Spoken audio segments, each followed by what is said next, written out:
मैं खतीब Tihami Okhla market association अध्यक्ष।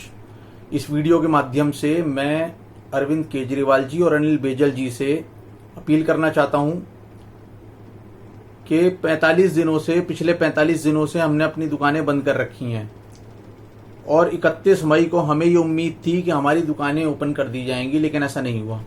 सिर्फ कंस्ट्रक्शन वर्क्स और फैक्ट्रीज को खोलने की इजाज़त दी गई है।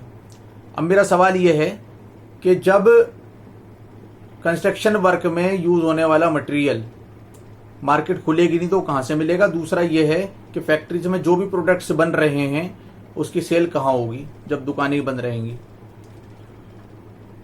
भाई 1.5 महीने से दुकानदार अपनी दुकानें बंद करके सरकार के फैसले को सहयोग कर रहे हैं, सपोर्ट कर रहे हैं, चाहे सेंट्रल गवर्नमेंट हो या स्टेट गवर्नमेंट हो।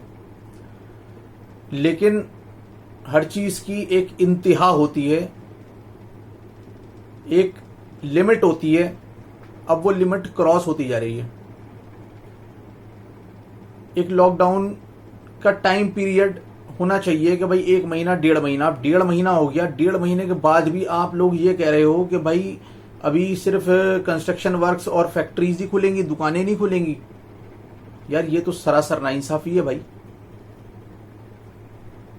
व्यापारी जो देश को आर्थिक रूप से सबसे ज्यादा मजबूत करता है, देश की रीढ़ की हड्डी कहा जाता है, आज मैं समझता हूं कि उस हड्डी को तोड़ने का काम किया जा रहा है। व्यापारियों की गर्दन मरोड़ने का काम किया जा रहा है। व्यापारियों के मुंह से निवाला छीनने का काम किया जा रहा है। भाई आप हमारे ऊपर टैक्स लगाते हो, हम टैक्स पे करते हैं।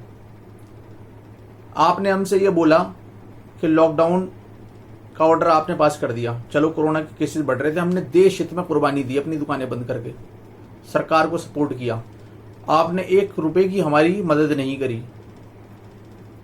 अगर आप लॉकडाउन को बढ़ा रहे हैं, 15 दिन और बढ़ाने को तैयार हैं, आप आर्थिक पैकेज दिए हमें।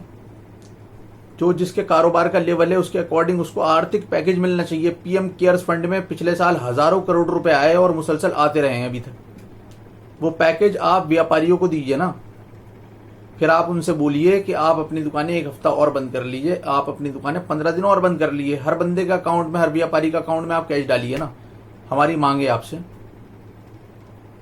अब आप 1 रुपए की किसी की मदद नहीं कर रहे हो और उसके बाद फिर ये कह रहे हो कि वो बंदा सरवाइव करे और अपनी दुकानें जो है बंद करके रखे। भाई छोटी सी मार्केट है ओखला, हमारी 5000 दुकानें हैं और डायरेक्टली इनडायरेक्टली 50,000 से ज्यादा आदमी हमसे जुड़ा हुआ है। अब दिल्ली में हजारों मार्केट्स हैं रिटेल होलसेल। तो ये समझ लीजिए इस टाइम पोजीशन ये है कि कोरोना खौफ तो खत्म हो रहा है, लेकिन भूखमरी, गरीबी और बेरोजगारी का खौफ बढ़ता जा रहा है और लोग डिप्रेशन का शिकार हो रहे हैं। लोग भूखे मर रहे हैं भाई, लेकिन सरकार मूक दर्शक बनी हुई है। मेरी मांग है एसोसिएशन की तरफ से सरकार से कि इस पर पूर्ण विचार होना चाहिए और 31 मई को यानी 1 जून को दिल्ली की तमाम रिटेल और होलसेल मार्केट्स को खोल देना चाहिए। और अगर सरकार लॉकडाउन को आगे बढ़ाती है तो सरकार को तमाम व्यापारियों को आर्थिक पैकेज देना चाहिए। बस मैं ये कहना चाहता हूं। अस्सलाम वालेकुम, जय हिंद।